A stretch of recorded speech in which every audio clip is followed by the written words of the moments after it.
While everybody is joining us, I'll get started and say my thank yous to Kate, Cara, Toni and Hugh. We're on lots of different time zones this morning. I'm on Baldari in Perth, so it's 9 a.m. Toni is over east in Canberra. Are you in Canberra, Toni? I'm up in Queensland. Queensland. So what time is it there for you? It is 11 a.m. 11. We've also got Hugh joining us from New Zealand. What time is it there for you, Hugh? It's just after 1 p.m. Nice, lunchtime. And we've got Kate from New York. How are you, Kate? I'm great. 9 p.m. still Wednesday. Thank you so much for joining us so late. And Cara from Washington, D.C. Hi there. So happy to be here. Thank you all so much for joining us on this incredibly important discussion, and one that is vital here in Australia. We need to make sure that we are having this conversation for our most important people, and that's our children. At the Valuing Children Initiative, we are ready to start a campaign, a nationwide campaign for a Child Poverty Reduction Act to end child poverty in Australia. It's something that we've heard about for decades by people like Bob Hawke, who said he was going to end child poverty, but actually child poverty in Australia is getting worse.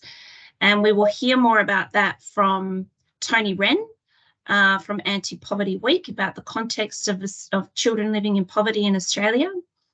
But firstly, thank you to the 60 people that have now joined us from around Australia. I'm just still letting people in, but I will get started. So first, I want to acknowledge country. I am here on Whadjuk Noongar land, Baldari, which is the Noongar name for Perth. This was and always will be Aboriginal land. It is a privilege to be on this land. When we acknowledge and pay respect to the traditional custodians of this land, we are saying thank you for being on this land. And I also want to acknowledge all of the people from First Nations backgrounds and country around Australia, and teach you a word which is Callingas. Callingas means children in Noongar. So we wanted to make sure that we are respecting our elders past, present, and the Callingas, the emerging elders of this country. Secondly, I want to acknowledge why we're here, and that is for the children who often don't have a voice and who rely on us to have that voice for them. The Valuing Children Initiative wishes to acknowledge all rights of Callingas, the children, and endorses the United Nations Conventions on the Rights of a Child. We want to say to all children that you matter, that everywhere, and that you are valued. So that's just a reminder of why we're here and why we do what we do. The Valuing Children Initiative was established in 2016 by our director here at Centrecare, Toni Petropiccolo, who you will hear from soon. It was to understand and give value to children. We've become an advocacy and campaigning body for children in Australia. We do research, we get out in community, we work to change the attitudes of adults about children, and that can be across a whole range of issues: online safety, nutrition, poverty, and just for the well-being of our children, because they too deserve a voice. And I think often we forget to give them a voice. So that's the work that the Valuing Children Initiative is doing. Quickly, and I won't go through too much of this because Toni will speak to the context of poverty for children in Australia, but we do have 261,000 children in Australia that live in poverty. And I know that sounds like a number, but behind every single one of those numbers is a child a child who has to go to school, a child who is hungry, a child whose education is not the best, and it affects their life, and it can have lifelong effects for their life. So we need to make sure that we are doing everything we can to ensure that our children are loved and respected and valued. I just want to quickly mention this in case people haven't heard of this report. This was a landmark report that came out earlier this year, Australia's child maltreatment study. And it was the first measure of such a large study, not the first, but it is a huge measure of the work that needs to be done in Australia in making sure that we are valuing our children. We know that 32% of the children who were surveyed experienced physical abuse, 28% experienced sexual abuse, 30% experienced emotional abuse, 9% experienced neglect, and 40% were exposed to domestic violence. We have so much work to do. We have so much work to do. So what does it mean to value children? It means we ask them. We ask them, what's going on for you? How do you find the world for you? At the Valuing Children Initiative, we encourage everyone to establish a child advisory or a youth advisory committee. Every time you have a project, ask children. If you're setting a budget, ask children. If you have a policy direction, if you have a board meeting, value children, ask them, consider them, make them part of your daily work. So to today's webinar, I am so honoured and grateful and thankful to our speakers today who have joined us from literally all over the world. I want to acknowledge you, Kate, as the President and CEO of the Schuyler Centre, the work that you have done on the bill to establish a Child Poverty Reduction Act in New York. Cara Baldari comes to us from Washington, DC, as the Vice President of Family Economics, Housing and Homelessness, first focus on children, and they're working to do a national bill on child poverty in the US. We have Hugh, Webb from New Zealand. We know our cousins from across the ditch were successful in passing a Child Poverty Reduction Act in New Zealand under Prime Minister Jacinda Ardern. So thank you, Hugh, for joining us. And of course, Toni Wren from Anti-Poverty Week in Australia will give us the context of why we need to have this bill in Australia. So let me first introduce Kate.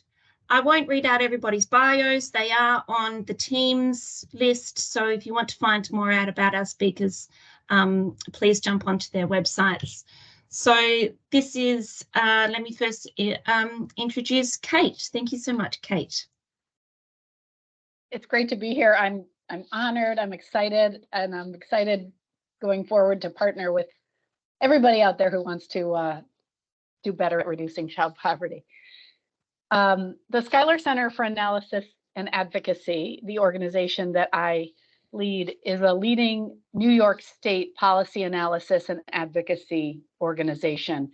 We work to shape policies primarily in New York State, although sometimes we also try and work at the federal level, the national level.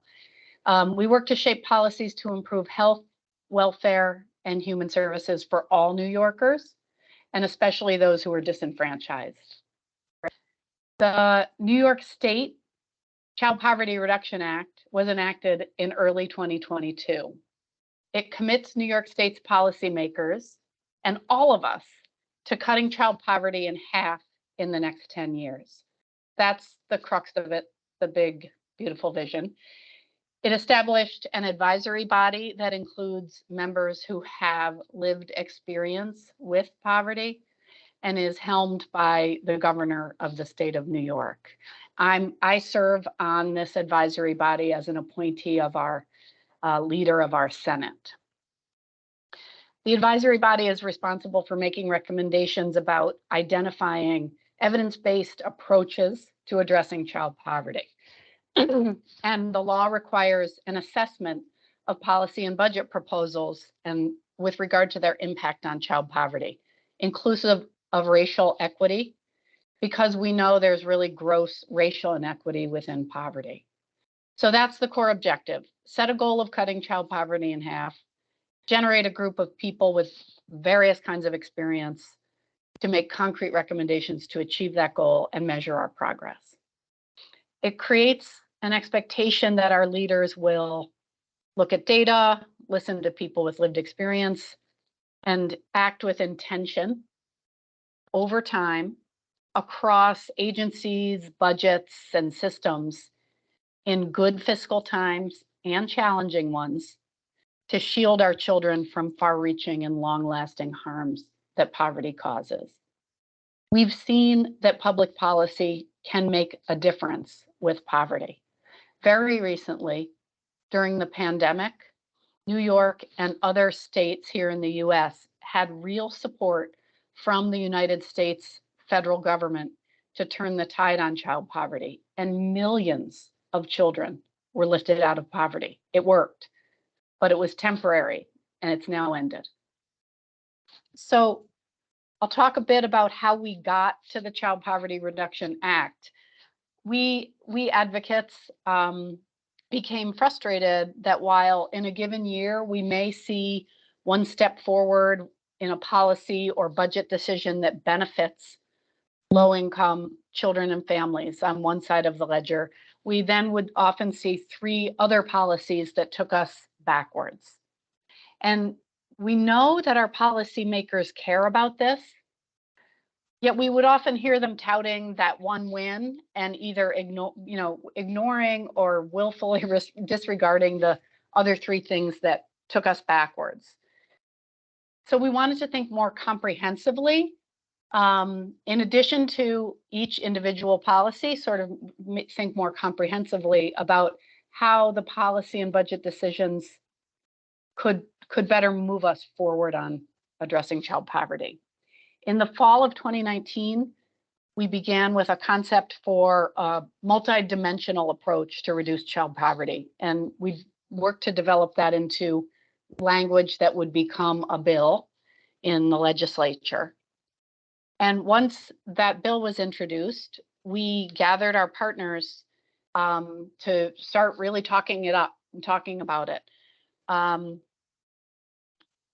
at the start, we had 20 partners, we had 40 partners, and over the next couple of years, we built a powerful coalition surrounding ourselves with a really deep bench of experts, inclusive of people who have lived experience, educators, childcare providers, pediatricians, hospital leaders, colleges and universities, libraries, youth bureaus, community-based organizations, child welfare organizations. It's really been very heartening and exciting. And we continue to search for more partners because we're really just beginning. The Child Poverty Reduction Act itself doesn't actually make an investment in families, which is what we need. Instead, it provides some tools and a structure to move us forward. So the Advisory Council is presently evaluating policies proven to cut child poverty, and very much using a national report called the Roadmap to Reducing Child Poverty that was produced several years ago by the National Academy of Sciences, Engineering, and Medicine. So we're looking at, the Advisory Council is evaluating tax credits for low-income families or other ways of getting actual cash into low-income families' pockets, wages and employment, subsidized housing, childcare assistance, and other things. Those are some of the top lines. So a little bit about child poverty in New York State. Our children here in New York are a beautiful example of our state's diversity. There are more than 4.1 million children under 18 in New York State, representing about 21% of the population. 1.1 million of them are under age 5. More than 1/3 live in immigrant families. 1/4 are Hispanic or Latino. 15% are Black, and almost 1/3 speak a language other than English at home. So we have beautiful diversity here. And yet, New York, a state with vast wealth and resources, has for a very long time allowed hundreds of thousands of children to endure poverty. New York entered the pandemic with more than 700,000 children living in poverty, 18% of our children. And the facts about the persistence of racial inequity are clear, compelling, and infuriating. Children in Black or Latino families experience poverty at much higher rates than our non-Hispanic white children. And to be clear, this is not just a New York City problem. And I think that comes up probably everywhere here in New York State. It's often people perceive certain things to be just a New York City issue. The problem of child poverty cuts across the state. We have extraordinarily high rates of child poverty in some of our large cities, Rochester, Buffalo, where as many as 50% of our children are living in poverty. We have rural communities that have experienced the flight of industry and been struggling for decades. And suburban poverty sometimes gets overlooked, but it's there too. So it's a whole state problem. And we've been working hard to make sure that our policymakers understand that. Poverty is an accelerant. Any challenge or concern that a family faces, poor health, poor mental health, academic challenges, is likely to be exacerbated by poverty.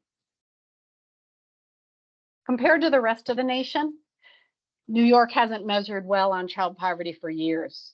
Our children are more likely to live in poverty than in 32 other states.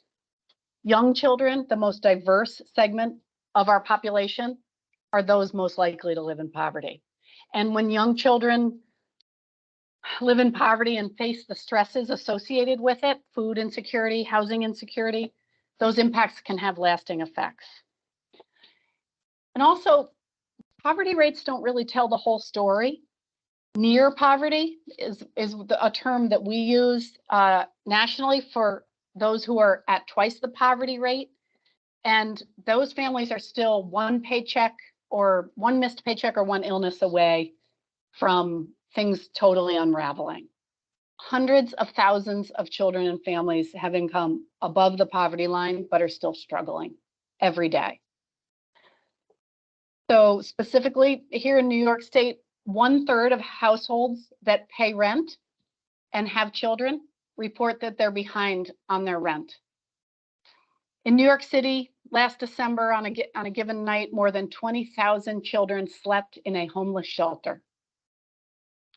For our children experiencing poverty, every day that we fail to prioritize ending child poverty matters. The experience of poverty and trauma in childhood can have lasting effects on their development. It can cause permanent changes in the structure and functioning of the brain. As a result, many children who experience poverty face significant challenges in the form of poor health, academic obstacles, lower earnings for the rest of their lives. So it matters for our kids, it matters for our communities. And the reactive interventions that we take in the out years are more costly and are not as effective. So who is the opposition to reducing child poverty?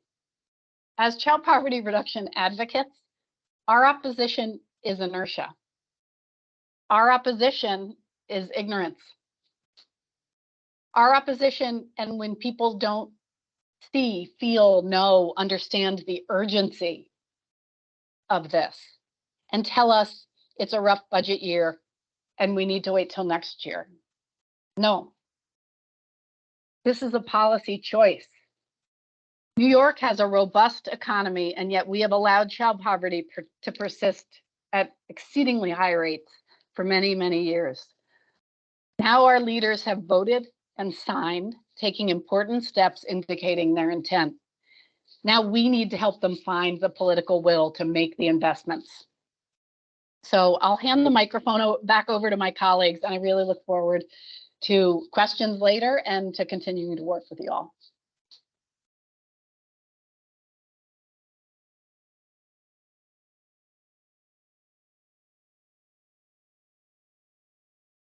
Yes, I'm muted. I have so many questions, but I think what you've said is framing the opposition as a fear base is a very poignant point, and one that we can get over with political will. Thank you so much. Just to remind people, we will have questions after our speakers, so please put your questions in the Q&A and we'll read them out at the end. Also, I'll make sure that the contact details for everyone are posted, so if you do have questions for our speakers, you can contact them directly. So thank you, Kate. Our next speaker is Cara Baldari. Cara is the Vice President of Family Economics, Housing and Homelessness for First Focus on Children in the United States, working on a campaign for a national child poverty reduction bill. Cara, thank you so much and welcome. Thank you. Thanks so much for having me. I'm just going to share my screen, hopefully, quickly. There you go. Can you see that? Yep, working. Okay. Thank you. Great. Yeah, no, thanks again for having me. I'm really happy to be here and to learn from everyone. And then hopefully this will be the chance for some partnerships. So for those of you who are not familiar with First Focus, we're a national bipartisan kids advocacy organization in the U.S., located in Washington, D.C. We do a lot of direct advocacy on kids issues, so working directly with Congress and whatever administration is in power, presidential administration in power. And we work on kind of a wide range of issues affecting children, with child poverty being one that obviously spans many issues.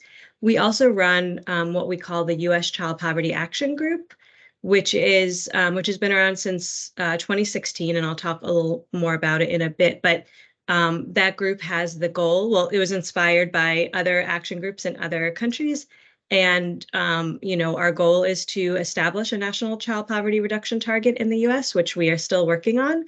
But the idea was to bring advocates together from all different sectors, so we could be speaking with one voice.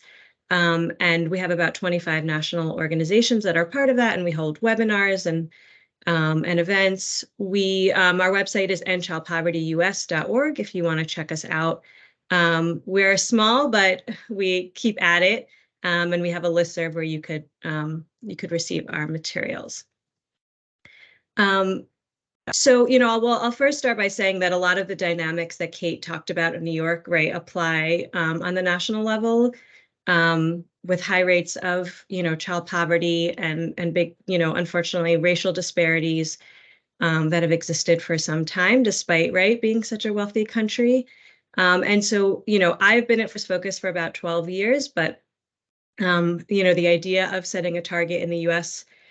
predates me, but I've now been working on it for some time. And, we were inspired by the example in the UK kind of to start, where they, if you're using, I'll actually just show here, if you're using, an absolute measure of poverty, right, they cut their child poverty rate in half within a decade after setting a target. And then, they had codified it towards the end. I know that law has since been repealed, unfortunately. And I also know that, right, they use a relative measure of poverty and, using that showed less progress, but still some progress. So I know child advocates in the UK don't love this chart and find it a bit misleading. But regardless, we have found that example inspiring, and colleagues that came to First Focus before me had done some reports on what had happened in the UK that we have on our website, which is firstfocus.org, and also had taken trips to the UK to kind of learn about what they did. And so that's kind of, where we got the idea. And, there had been some action around kind of an overall poverty target, and then we felt strongly for the need for one focused on children, given that children for a long time have had higher rates of poverty than, they've been the poorest citizens of our country. And we've had a higher rate of child poverty than, other wealthy countries, right, that we compare ourselves to. And it's been has been pretty stubbornly high. We made some progress, most recently, as Kate mentioned. I'll get into that. But for the most part, right, it's high. It stayed high. We've made progress in the past, and in the 90s, there was some progress, right, because there was a stronger economy, and we had implemented an earned income tax credit, right, which gives low-income families a tax credit, at tax time, but not enough, right? And it really only helped, families with some income, right? So families that, were struggling to, maintain employment, it didn't help as much. And so, we don't have in the U.S. Any kind of child benefit, right? Permanent child benefit, right? We made improvements, which I'll get into, to our child tax credit temporarily, which made a huge impact, but we don't have, any kind of monthly payments, right? For kids, we, have a child tax credit, but it benefits higher income a little bit more, and you have to have some income to start receiving it. So it leaves out a lot of kids and families, or, some families can receive a portion, right, but not the whole thing. So, we have Social Security for seniors, right, who have, much lower poverty rate. And so we know that, we need to do more. Children, right, don't vote, right? They often lack a voice, and there's often a lack of accountability to doing right by kids. The U.S. has not signed on to the, Convention for the Rights of the Child. We don't have, at least on the national level, like great, opportunities for kids to always weigh in and have their voice heard, in a continuous way. And so we really need to, continue to speak up, on their behalf. And I'll just say, we also just we don't invest in our kids that well on a national level. We do a budget book every year that's on our website that kind of tracks spending on kids right across the federal government. And the share of spending on kids has been declining, and was never high to begin with, and declining. And, we saw a bump in spending as, in response, right, to the economic fallout from COVID-19, but that money is now gone, and we are, urging further investments, but it has not been easy. So, we, expect to see an increase in our national child poverty rate when our annual data comes out in September for 2022. So the data is like a bit lagged, but we know there's going to be an increase, unfortunately. So as Kate referenced, right, in response to, the economic fallout from COVID, there was a big relief package that was passed in early 2021 that made improvements to our child tax credit. And as a result, nearly cut our child poverty rate in half. So, it resulted in families with little or no income being able to receive the full credit for the first time. Before that, 1/3 of children were left out of receiving the full amount, and it delivered the payments monthly for the first half of the year, and the rest was received at tax time. So it was huge, right? And these were payments of $300 for kids under 6, per child, right, in the family, and then $250 from kids age 6 to 17. But those were temporary. They expired at the end of 2021, right? So the impact we just saw for only a year, and we have yet to be able to reinstate those improvements, but we continue to fight. So this has only reinforced the idea that we need a target because, right, we had this really successful program that, made all of this national headline and news, right? And we still were not, right, it had all the support and success, and we have still not been able, right, to continue. So, early on, as far as kind of, backtracking in some of our work, right, to establish a target, we, I'll mention first that there was, some state targets in place kind of early on. The state of Vermont had a target starting, I think, in 2005, and the state of Connecticut had one in 2007, and both of those sunset after 10 years. And they, and their goal was to cut child poverty in half within 10 years. Those did not do that because the Great Recession, right, kind of happened in the middle. But they were able to, pass some laws they wouldn't have been able to, I think, without, right, the momentum at the target and maybe mitigate, right, some of the increase they would have seen as a result of the recession. So there were some targets in place. And then, we had, looked to the UK and said, we really, for all the reasons I just mentioned, need a target here. So we started to work with members of Congress to get a Child Poverty Reduction Act introduced, which first was introduced in 2015 and has been introduced in every congressional session since. It has received some hearings, but has yet to pass, unfortunately. And what the bill would do, right?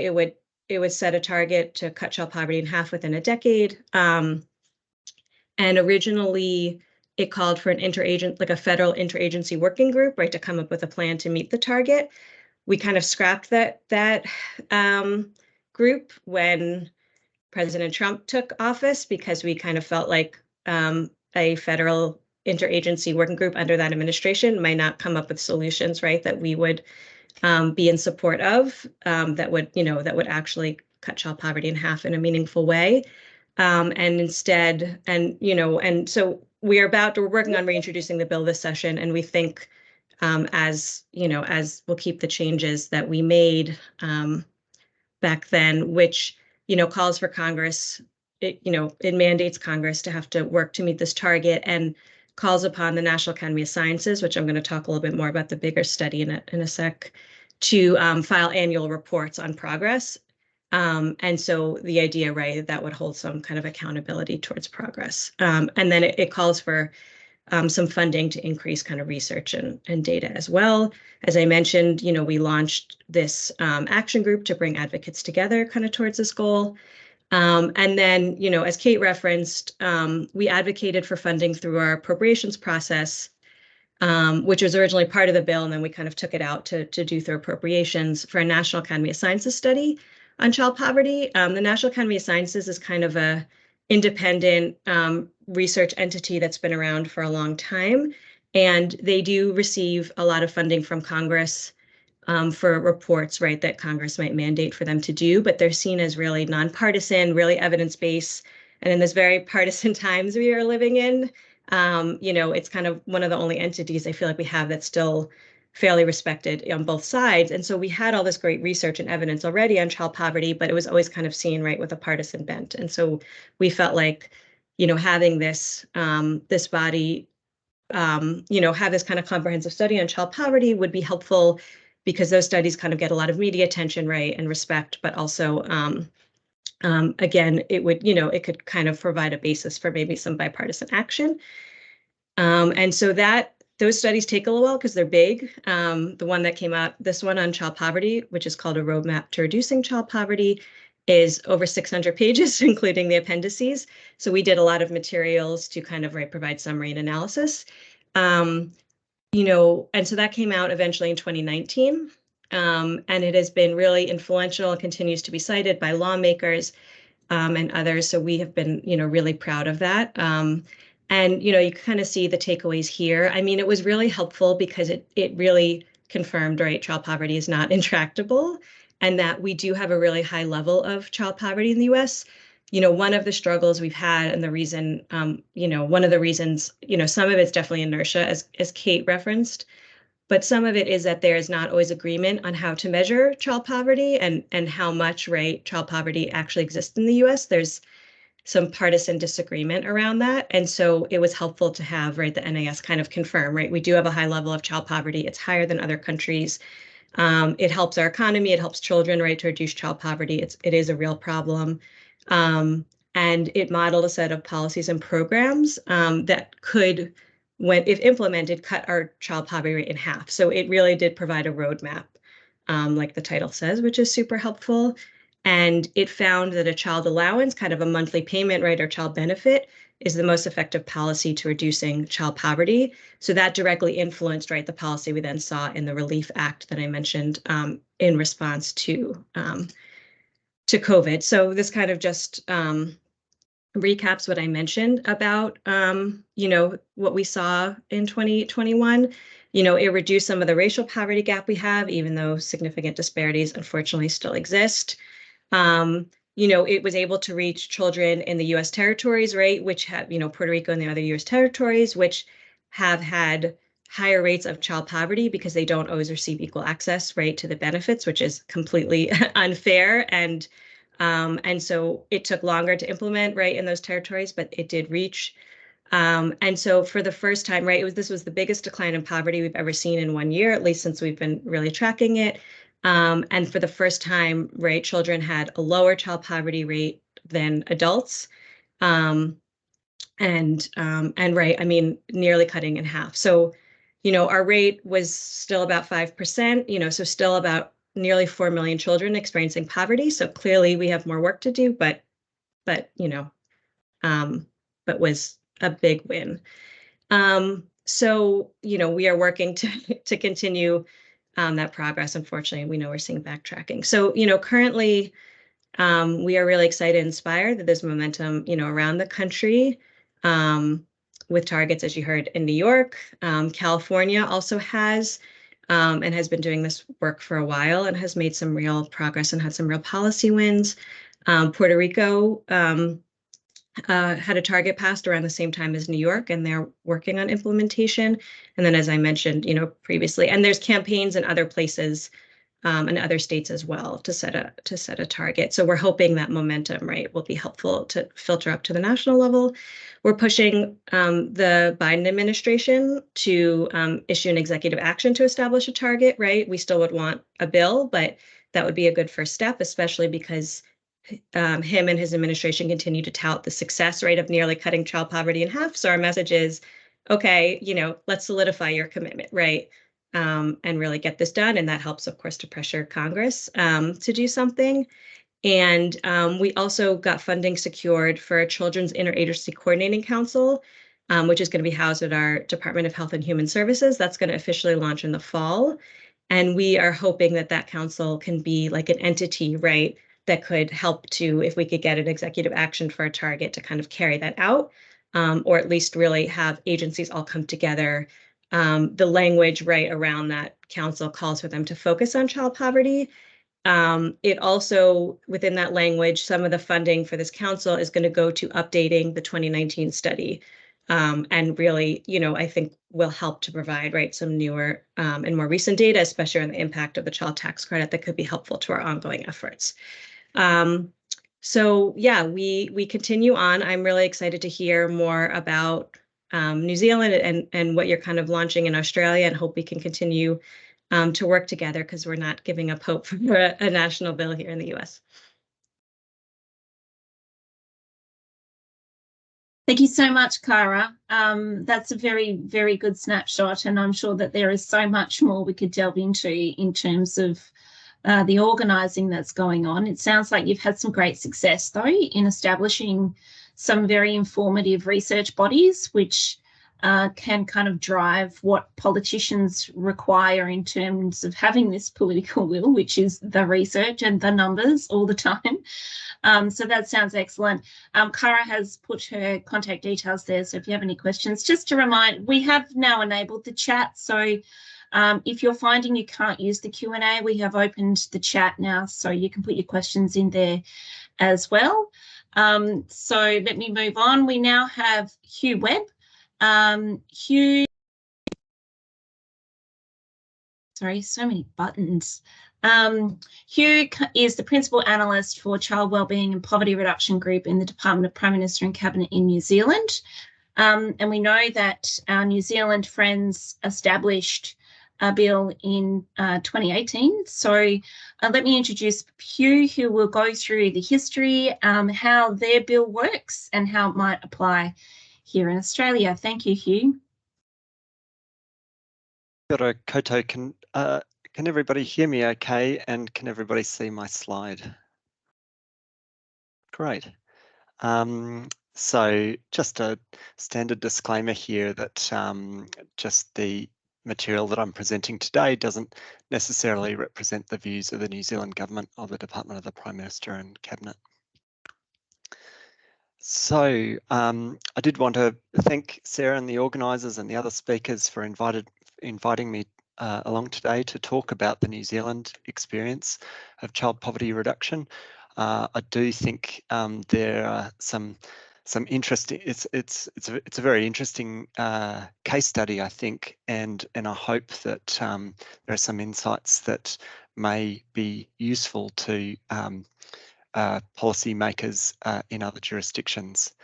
So the context of the establishment of the Child Poverty Reduction Act in New Zealand is that from the early 2000s, there's been a growing concern about child poverty in New Zealand. And it was a particular personal passion of the previous Prime Minister of New Zealand, Jacinda Ardern. And when she was opposition leader in 2017, she made it a very strong focus of her party, the Labor Party platform, ahead of the 2017 general election. As many of you will know, the Ardern government formed a new minority government, left of centre government, that established a new wellbeing approach to policy making and a new portfolio that Prime Minister Ardern made herself the Minister of, the Minister for Child Poverty Reduction. In March 2018, the Child Wellbeing and Poverty Reduction units were set up within the Department of the Prime Minister and Cabinet. And in December that year, the Child Wellbeing and Child Poverty Reduction Act was passed. And the Child Poverty Reduction Act was one very important underpinning foundation for the government's wider vision and the then Prime Minister Jacinda Ardern's vision to make Aotearoa New Zealand the best place in the world for children and young people. But the design of the Act, I think, is really quite interesting, and I was very interested just hearing some of the comments made by Cara about some of the challenges in getting sort of political buy-in for the establishment of a Child Poverty Reduction Act.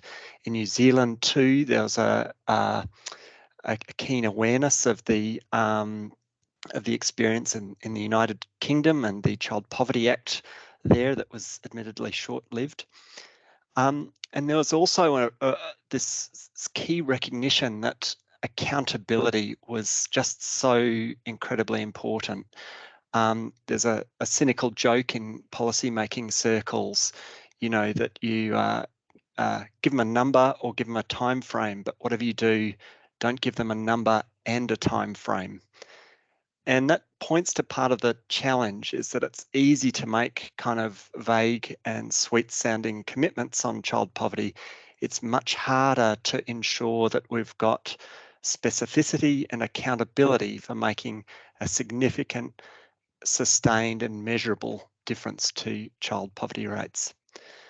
So one of the really distinctive aspects of the Act then is that the Act in and of itself doesn't prescribe a particular level of ambition. And that was quite a deliberate, quite a conscious move, taking into account the experience in the UK, where they had a legally binding target in the 2010 legislation that sought to achieve, I think it was a 50% reduction over 10 years. And in the wake of the GFC, the Conservative government disbanded that legislation, partly on the grounds that they considered that in light of the dire economic headwinds, it just wasn't achievable in their view, and so they scrapped the legislation altogether.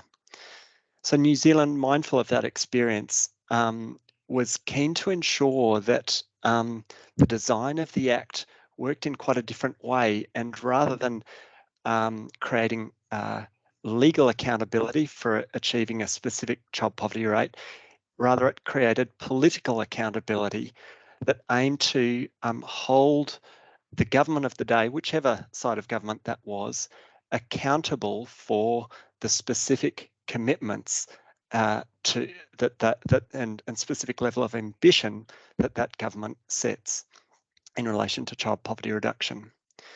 So I'll get into the detail of that a little bit more. There are sort of, I think you can think of it in terms of three key components that are set out in the Act. The first is it prescribes in quite some detail the exact measures that will be used to determine child poverty rates. So much like Cara said, there's a recognition that child poverty measurement is inherently complex and contested. It's politically contested. It varies in depth and persistence. It can be measured in different ways, and there are different partisan views about what measures are best, and there's can be a risk of cherry picking and gaming if you look at just one measure in isolation. So to address that issue, the Act requires 4 primary measures that require the government of the day to set targets against. So they include a moving line or relative income measure, a fixed after housing cost income measure. So that's rather than floating each year, depending on the movements at the median, it looks at how it sets a particular baseline year and then adjusts that each year to take into account of inflation, a material hardship measure, and a persistent poverty measure. So that looks at households, the number of children in households experiencing poverty over multiple successive years. But it also enshrines these supplementary measures that looks at poverty at different depths, and that tries to get at one of the issues that Kate also mentioned around the experience of children near to poverty, and just makes visible the experience that's going on at these different depths and on these different dimensions and ways of measuring. So that's the first component, this multi-measurement framework that provides a balanced and focused set of indicators. The second element of the Act is that it places a requirement on the Minister for Child Poverty Reduction to set 3-year and 10-year targets for each primary measure. Now that's quite a formal process that the target setting have to be, the targets have to be submitted to Parliament, and they so that means there's a formal record, and it has to be in relation to those primary measures, and it has to be over those specific timeframes. There is flexibility for the government, should they wish, to back down, but again, it's quite a formal process requiring that minister to go to Parliament and notify the changes to the target rate. The third key element of the Act is that it introduces a series of statutory reporting requirements. So the government statistician at Statistics New Zealand is required to independently report each year on child poverty rates for each of the primary measures and the supplementary measures. The Minister of Finance is required each year to outline the impacts of any measures in that year's budget on child poverty rates. And in practice, this is include modelling to show what particular specific policy measures will do to child poverty rates into the future using modelling tools within the Treasury. The third element is that the government statistician has to independently report on whether or not the targets that the minister has set have been met or not. So again, that's an independent assessment at arm's length from government. And in the event that any targets are not met, the minister is required to deliver a presentation to Parliament explaining why they did not comply with the target.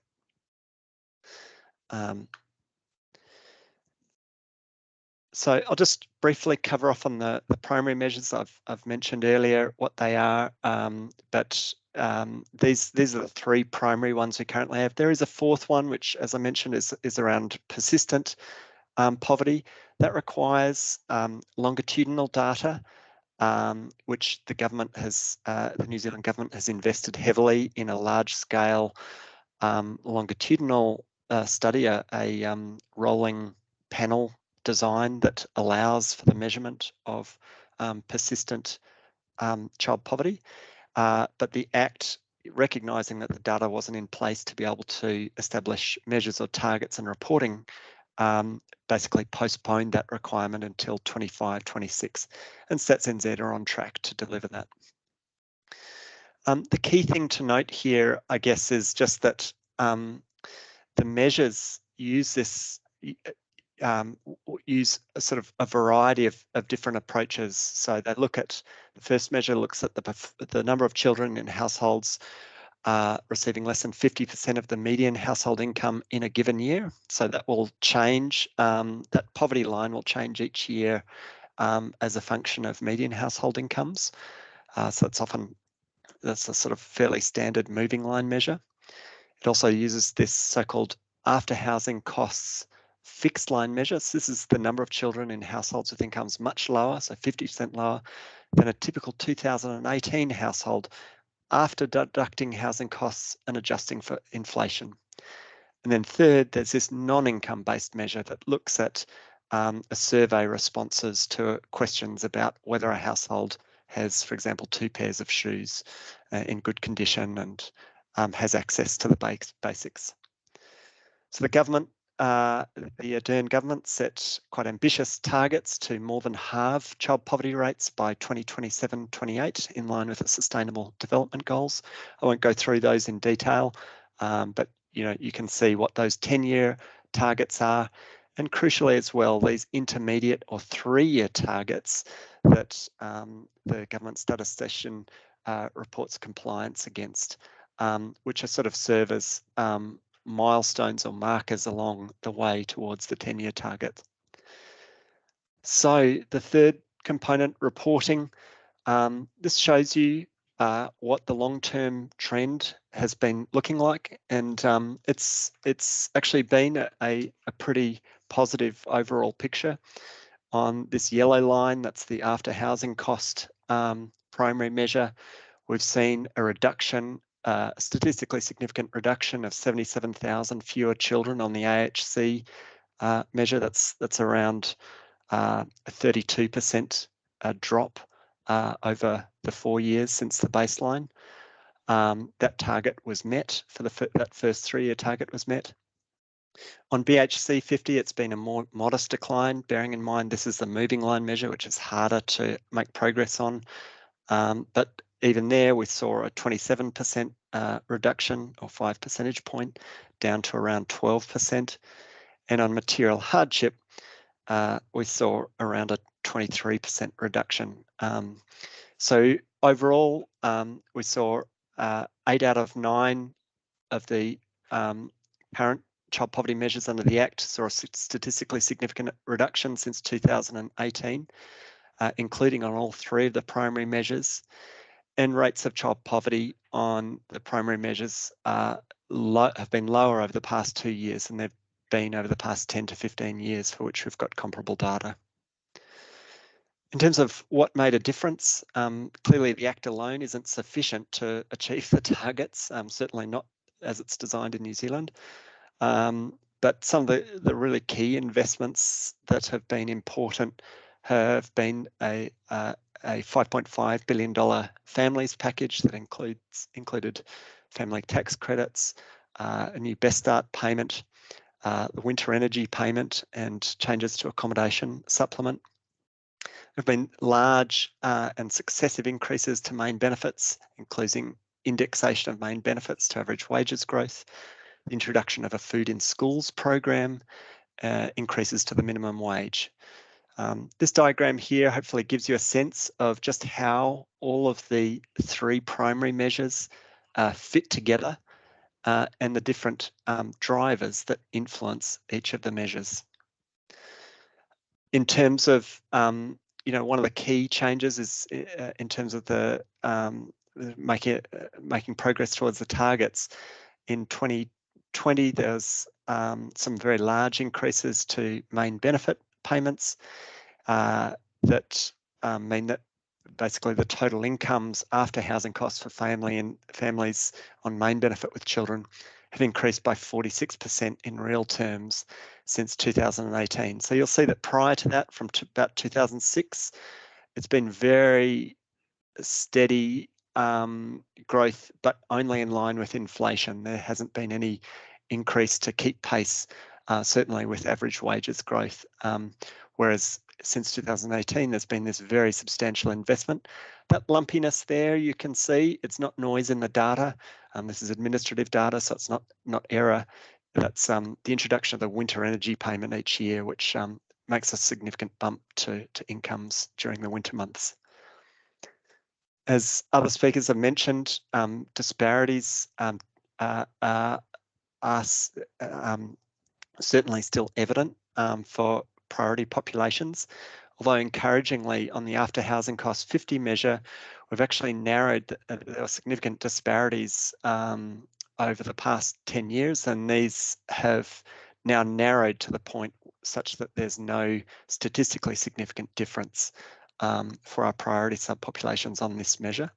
By contrast, however, on the material hardship measure, which is, takes into account a wider range of factors than income, we still see rates of around 2 to 3 times those for Māori, Pacific and disabled children.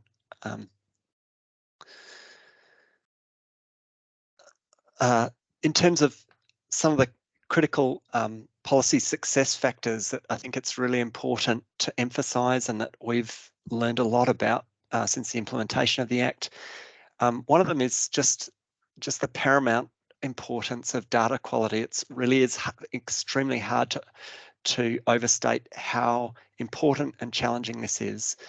The government, the Ardern government, quadrupled the size of our household economic survey from around 5,000 households per year to around 20,000. And that was a critical first step to ensuring that there's sufficient precision in our estimates of poverty each year to be able to set targets. If you've got too much sample error, then you introduce too much contestability into the measures and how child poverty rates are tracking. And it's very, very difficult to ensure accountability. The other key thing is having that long-term time series and a deep understanding of what drives poverty over the long term in the particular context of New Zealand. The other element, of course, as others have mentioned, just the crucial role of research and evidence-informed policy analysis. The Treasury micro-simulation model that I mentioned earlier is really crucial. Again, that allows us to look at how changes to policy settings will have, what impact that will have to child poverty rates, both now and into the future, taking into account economic headwinds, which can bounce those measures around a very great deal over the medium to longer term. The final challenge, I'd say, is around balancing rigour and clarity. It's this is a perennial challenge. Child poverty measurement is complex, but accountability requires that the general public has a clear understanding about what the measures mean and how the targets and reporting regime works for it to truly sort of hold decision makers to account. But yeah, it's a really tricky balance. We can talk more about that if that's helpful. Anyway, hopefully that gives a bit of a taste of the experience in Aotearoa, New Zealand. Thanks very much. Wonderful. Thank you so much, Hugh. That is an excellent snapshot to understand what is happening in New Zealand. And I think we're all looking at you with a lot of envy about how far you've come along. I'd be interested to know, maybe we can do this in the Q&A, some more information about the survey for material hardship, how many people and how often you do that survey. I think that is very interesting, but we'll leave that to Q&A. Some people have been asking about recordings and PowerPoints. Yes, they will be posted to our website, so I'll make sure everyone gets a copy in your email after this. Now, please let me introduce Toni Wren. Toni Wren is the Executive Director of Anti-Poverty Week and has a very broad understanding of poverty in Australia and has worked a lot in politics, so understands probably most the political will question for us here in Australia. So let me please introduce Toni Wren. Thank you, Toni. Hi, everybody.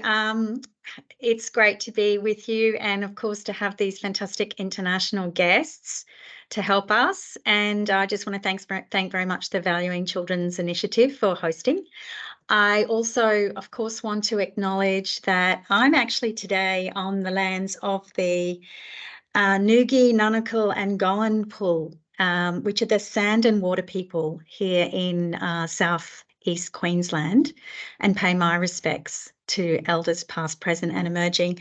And also I just wanted to, in Australia at the moment, we are right in the middle of a live debate, and we at Anti-Poverty Week support and accept the invitation from our brothers and sisters in the First Nations community to walk with them to enshrine a voice in the Constitution and to Parliament, because as many Indigenous people have argued, we cannot make progress on many of the issues, including poverty, affecting our First Nations people, unless they are given a voice at the table and a part of the decisions that are made about them.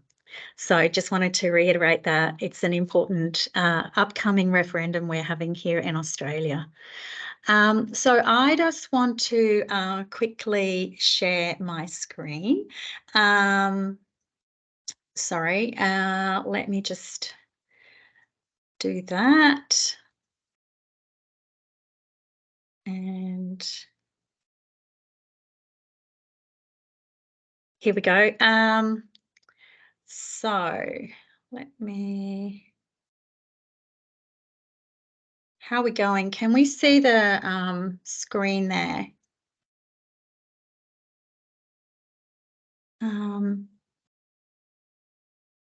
Yes? Okay, great. So I actually wanted to start a little bit with the political will issue and try on a positive note to say that our Prime Minister, who was elected just over a year ago, I believe does have a strong commitment to the wellbeing of our children in Australia. And this is encapsulated by this statement that he made soon after being elected, that every child should have the opportunity to be the best that they can be, and not only because that helps the individual, but us as a country. And he's quite strong in coming himself from a family background that experienced low income, and I feel he does have experience and commitment in this space. But we do have quite a challenge ahead of us, and I just wanted to give some context. So the best data we have, and we don't have terrific data, but the best data we have in Australia is that 1 in 6, or as we often say, to try and put it in context, 5 in a typical classroom of 30 in Australian schools, 5 children would be growing up in poverty. And we know from the data as well that children have the highest poverty rates at that 1 in 6. And I'm quoting from the ACOS UNSW Poverty in Australia work that has been going for many years. It also shows that child poverty is consistently higher than adult poverty. So that 16.6 contrasts with about 12.7% for adult poverty. And that it has been consistently higher for at least the last 20 years. I wanted to specifically shout out that the risk of poverty in Australia and interested to hear from the other participants as well. But here in Australia, we see a much higher risk of poverty for children who are growing up in single parent families. And I'll talk a little bit more about that in a minute. I also wanted to just say that we do have considerable research here that would also, I'm sure, reflect what is available elsewhere, that growing up in poverty severely diminishes children's lives at the time. So we see that through health outcomes, education outcomes, multiple other issues that are affecting children at the time that they experience poverty as children. But also we know that they are, from research that's been done here, more than 3 times likely, if they grow up in poverty, to be living in poverty as an adult compared to a child who doesn't grow up in poverty.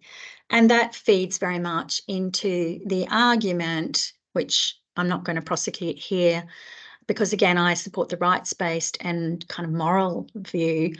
But there is an argument that it also makes economic sense, good economic sense, to address child poverty at the time, while, to reduce child poverty, because it actually will save the community a huge amount in the future of dealing with problems down the track. And one of the clearest ones would be around improving education outcomes and employment outcomes, but also health outcomes. So just to drill down a little bit, this is from some work that we asked our partner at the Life Course Centre to help us with last year as part of our 20th anniversary of Anti-Poverty Week. We wanted to look at what's been happening to child poverty in the last 20 years. And what we see, I mentioned before, single parent families experiencing higher rates of poverty, children in those, but we particularly see a gendered aspect to child poverty. So it's particularly children living in single mother families that are at much higher risk of financial hardship. So it's about, there's a 20-point difference, and it's been that way. So for that 20 years, that there's this very, very big difference. And that's also confirmed by other work from the University of Melbourne, looking at the Hilda study that also shows the declining well-being of single parents, and particularly some of the issues that they're facing. Particularly, we also know from the data that although around 80% of single parents families in Australia are headed by mothers, when we look at those who are dependent on income support payments for single parents, more than 95% are actually headed by mothers. So we see there's a skew that the poorer single parent families are more likely to be headed by mothers. So one of the other key issues that's really happening in Australia now, and we're getting some data that supports what we hear from the ground as well, is Australia is experiencing a severe housing crisis, and we are concerned about how that is really affecting children. We know that from research from the National Children's Commissioner, that 3 issues that concern children and families about keeping them safe, the 3 issues that came from that research that Anne Hollins, the Children's Commissioner, conducted, was not having safe and secure housing, not having enough to meet financial needs, and mental health issues were the 3 biggest concerns. And as we've recently seen some data from the 2021 census, which was August 2021, that shows concerning data about increases of children coming through in the homelessness statistics. So now 24% of people without homes are children under the age of 18 years, and that we're seeing the number of homeless children has increased at a higher rate than the total number of people who are homeless when we're looking at that 5-year change. We also saw some data released just a couple of days ago from that census around First Nations people and homelessness that shows that First Nations people are overrepresented, and children also overrepresented amongst First Nations people in the homelessness data. So housing is a very big issue around child poverty in Australia. The other issue that we're seeing increasing is increasing food insecurity and hunger for children in Australia. And last year in Anti-Poverty Week, we had the Food Bank Hunger Report released. They release their report every year. And last year's report showed that up to 1.2 million children were living in a household where one or more people went hungry. And I guess I just wanted to reflect here on what some of our other speakers spoke about, particularly those I think from New York, Kate, that Australia, like New York State, is one of the wealthiest. Australia is one of the wealthiest countries in the world, and it is extremely shocking to see, and it is certainly not right that we have children going hungry in such a wealthy country.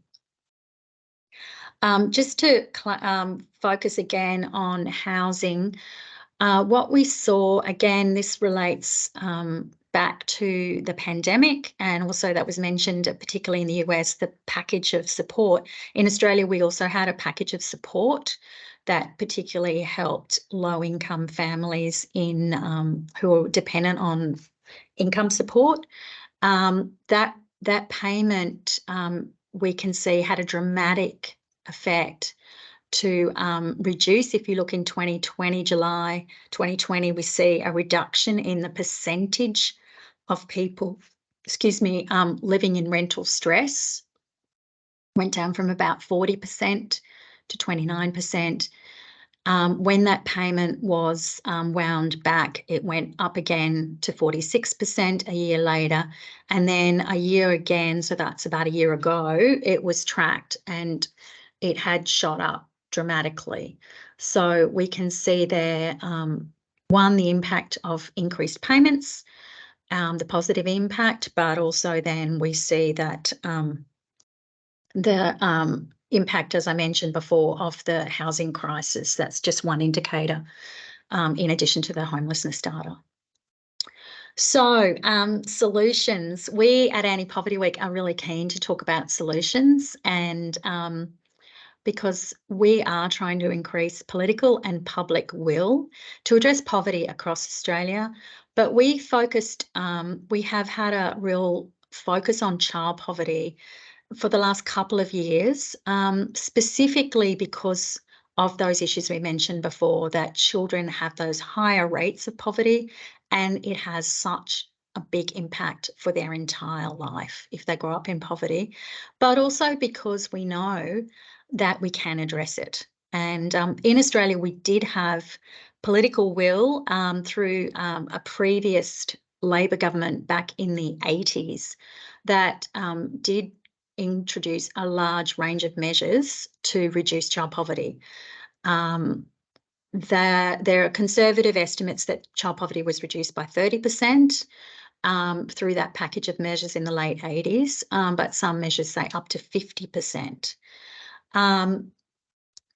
What we also came to the conclusion last year, and we called for, and so we're very excited to see the Valuing Children initiative going forward with this, that we also came to the conclusion that legislating a Child Poverty Reduction Act would be the best overarching action that could be taken. And we particularly want to see that supported across the political spectrum, which is our understanding of what happened in New Zealand. We also think that having it legislated means that it has more chance that it won't be lost with a change of government. And we also agree it needs to have an agreed definition of poverty, measurable targets, and regular reporting. Some specific measures that we've certainly called for that would be our actions that could be taken now that could sit under this the act itself, but could be happening before an act was passed. And it's interesting, many of them link to what Hugh mentioned in New Zealand, but particularly cash transfers. In Australia, we do have a family payment system, but we have seen that eroded over the last 20 years. One of the other, the key payments have also been eroded, although we did have a pretty significant win in the May budget where the eligibility for a parenting payment will be restored from September until the youngest child turns 14. It was cut back in 2006, but then again in 2012 to the youngest child being 8.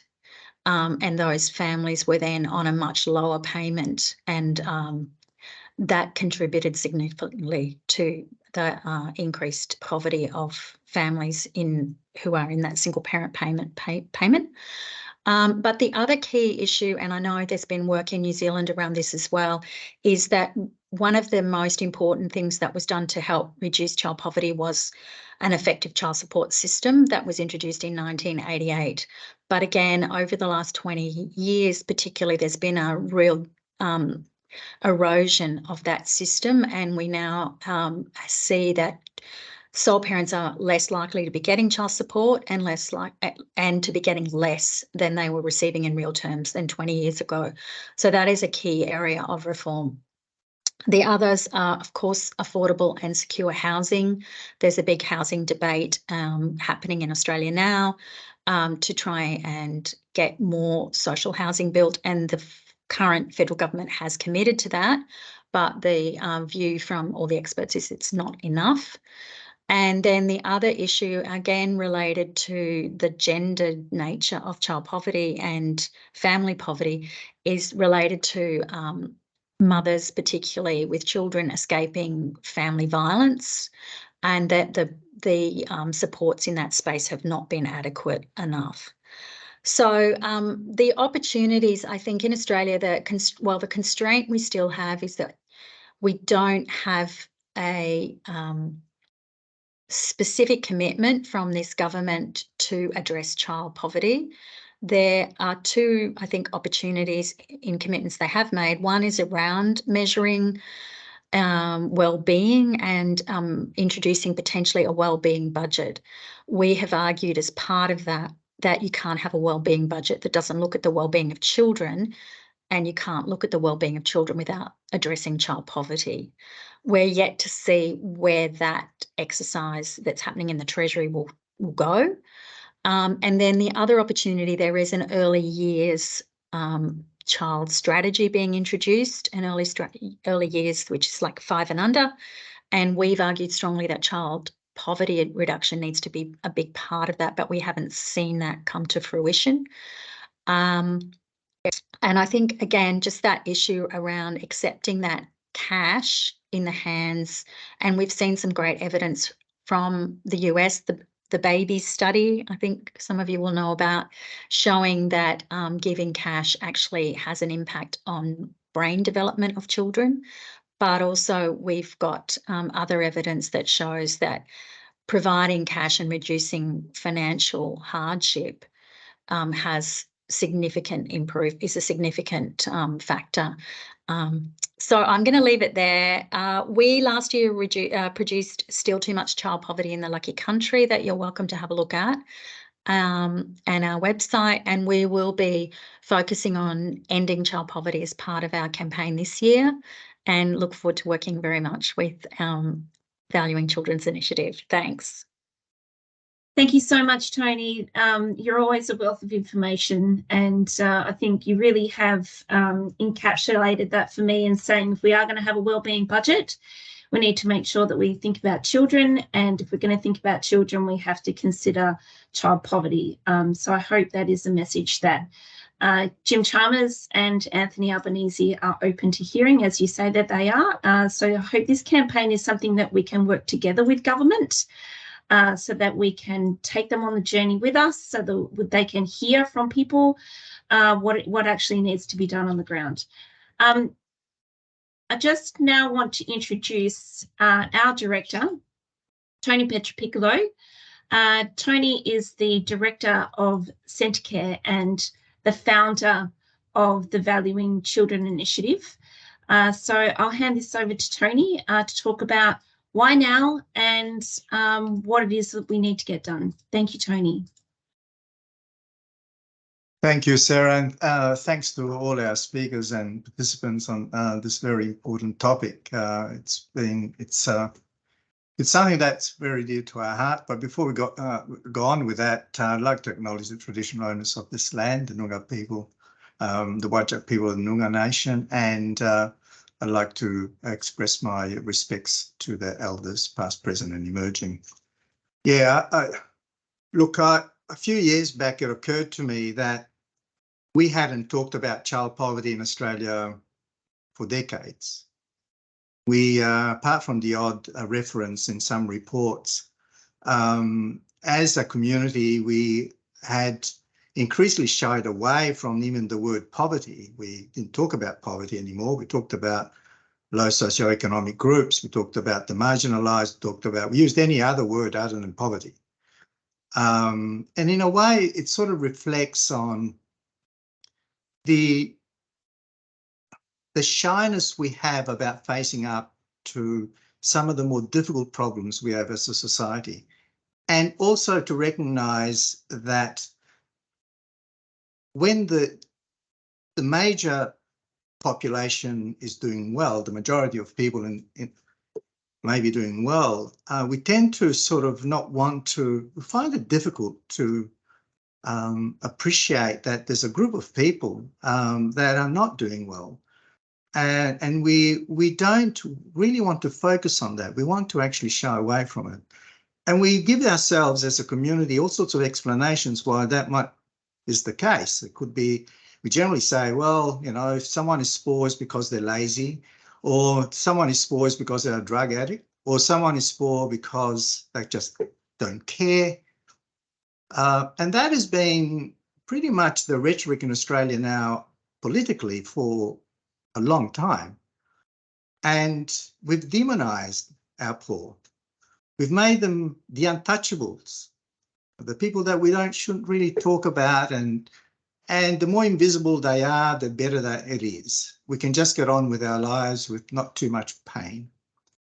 And I think for me, that realisation, even within myself, that I hadn't really taken much notice of this. Despite all the conferences I've been to over the years, I've been doing this work for now 34 years, there wasn't in any of those conferences significant discussion or presentations on child poverty. And so for me, it was more bringing to light within my own realizations of just how important child poverty is when I did some research to inform myself and found out just this incredible negative impact that living for any period of time in child poverty has on an individual. And not just for the time they are in poverty, but for the rest of their life. And when you begin to realise what that means, that is mental health issues, inability to get employment, or a reduction in people's capacities, brain development, all of those things that we know, and the research is there. But the research has been there for decades. It's nothing new. So the question for me has been, like it has been for a lot of you, I would imagine, what is it that stops us as a community to actually react, to actually do something about it?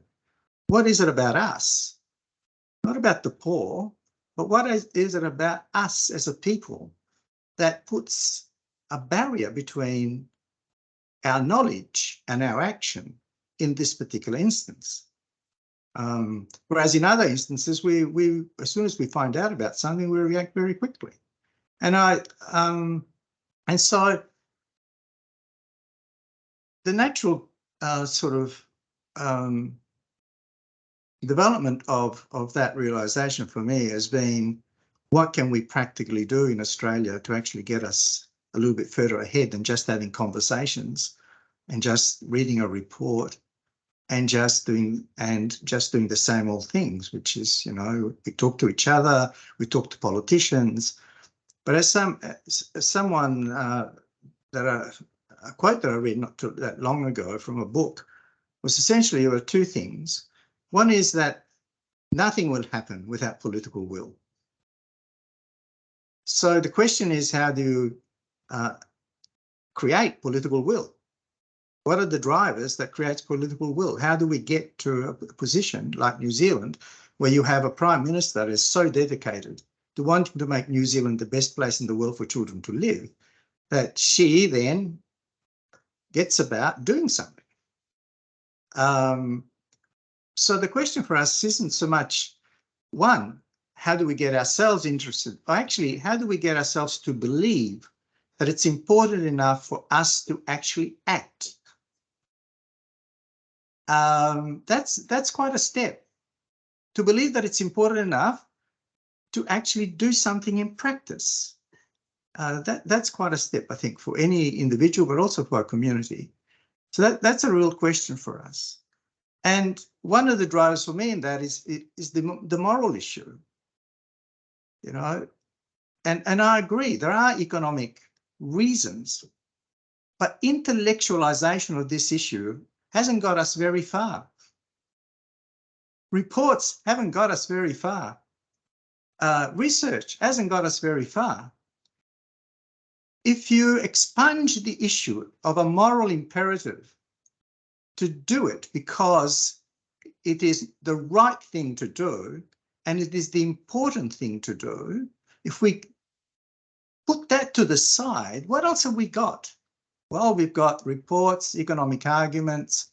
Yes, and they're all there. We've had them for decades. Just a couple of years back, a West Australian group called CoLab did a bit of research on the impact on not acting early in terms of the economic consequences for our community. And they worked out that Australia-wide, it was costing us $15.2 billion a year by not acting early in a child's life. Okay, so we know that. It's been presented to politicians. It's a great report. But what happened? Not very much. So the question for us as a group and all our listeners and that are here this morning is, how do we create the political will? And how do we act together to believe that a child's life is very important? And we're missing out on so much talent. How many doctors are we missing out on? How many engineers? How many teachers? How many brain surgeons? How many artists? Because we are not putting in the resources and not helping children to develop to their full potential. So the Child Poverty Reduction Act will not be a panacea, but it will be an important step in the right direction. It will focus our mind, it will focus our actions, it will provide us with a roadmap to try and get somewhere. Politicians don't like targets. I know that. I've been around politicians now for long enough to know that. They don't like targets because if they don't get there, everyone will say, why didn't you get there? But they don't like targets. I can understand that. But on the other hand, we can't shy away from the fact that having a clear direction, like in New Zealand has proven, that, you know, having something that clearly states what you're trying to achieve helps us to get there.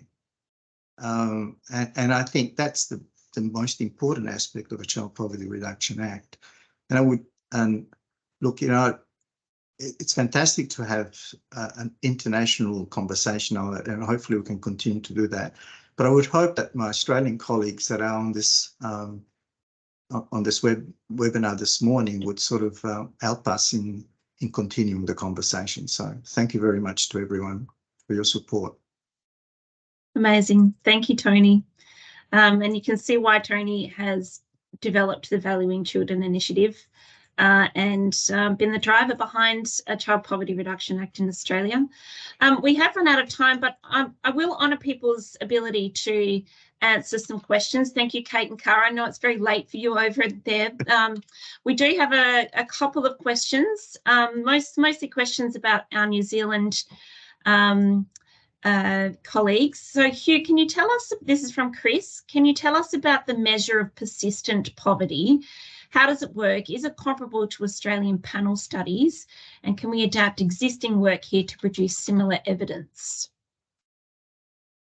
Yeah, thanks, Sarah. Look, I have typed out a reply to that question. I think I did. And basically, Stats NZ hasn't confirmed the precise approach to measuring persistence yet. We're still waiting on the results from the longitudinal study that's in the field and that will continue ongoing to provide accountability on this. There are some key decisions to make. Do you go an income-based measure? Do you do a non-income-based measure like material hardship? Over what period do you look at persistence? How do you take into account households where you've got persistence, but the youngest child might be, the oldest child might be only 3 years old, say. If, for example, you've got a measure that looks at persistence over 3 to 4 years, all those sorts of design considerations will be ironed out, hopefully, over the next couple of years, or at least the Act requires the government statistician to do that. Yeah. Okay, thank you. And might just ask this one because I do think it is important from Robin. Due to the incidences of older adults rearing children, for example, grandchildren or other family members, will the parenting payment follow the child and not the parents who may not be actually rearing the child? Maybe this is one for you, Toni, and Kate or Cara. Do you have a similar kind of process in the United States? I'll start with you, Toni. Okay. No, sorry, Toni Wren. Which? Hi. Toni, you're much better placed to answer this than me. Yeah, my understanding is that it does follow. It's about the child. If they're grandparents, so they may be claiming age pension and then getting family payments and rent assistance, which is a higher payment than parenting payment. So I think, but if they're under our parent, that's 67. So if they're under that age, they can claim parenting payment single. Kate or Cara, do you have a comment? Yeah, I mean, that's, there has been bills introduced, right, to make, the improvements to what we did, right, in 2021 permanent and build on them. And one of them is to have, to do a better job at having the payments follow the child. The way, it works now is it could get complicated, right? But there's like a relationship test, right? Or who has custody over the child at least, 6 months of the year. And so that does lead to, right? And I know there's still disputes, right? Of some families who still haven't gotten their payments because maybe, two parents or different relatives, right, all tried to file, and that's like still being worked out. So yeah, there's recommendations that we and other advocates have made to ways to better, to make sure it's better following the child, right, or children, right, who are in foster care or experiencing homelessness, right, who might be moving around a lot and not be able to receive the payments as easily. Kate, did you want to add anything? Last chance. I was just thinking about how this much of this kind of question also points to the need to make sure that we're including people who have lived experience in these conversations, that, because I think sometimes we think a policy gets implemented and then it just works. And a lot of the policies, whether it's cash assistance for families or getting their tax credits, or just aren't working for people, even though we think they're on the books. So we really think we've been trying to get more and more people who have experience with the systems and who have experienced poverty. Thank you all so much. I will just leave it there. We are running a little bit over, so I appreciate everybody taking the time to stay with us. So this is now the moment. This is the very first action or conversation for a campaign to establish a Child Poverty Reduction Act in Australia. We are the organising first group, so I'm calling out for campaigners, researchers, people in every state of Australia to put their hands up and be the organising committee for your state. Read the resources by Kate and Cara. Get in touch with Hugh and Toni. Understand what it is that we need to do to make this the best campaign that we can make it become. We would like to launch something online in October. If you would like to be part of that conversation, please email us. We have introduced a bit of a thing here at the Valuing Children Initiative where we put up the photos of us as children. There's Toni. It's a thing we do to remind us that we all too were children, and that we too deserved a voice when we were children. Here is my email address. Please get in touch with me. The easiest way to sign up to the campaign is to sign our petition here, also on our website, thevaluingchildreninitiative.com.au. Like I said, all this recording, resources and PowerPoints will be posted, and I will email it to everyone who has registered. A deep, deep thank you to Kate and Cara for staying up so late. It must be more than 10 p.m. over where you are now. I'm honoured to meet you online. I would love to keep us in contact with you on a regular basis. And Toni and Hugh, thank you so much also for joining this incredible conversation. And Toni, thank you for organising and developing the Valuing Children Initiative. Have a wonderful day. And please, I hope this has inspired you, and get in touch. Thank you all so much. Bye. Ciao.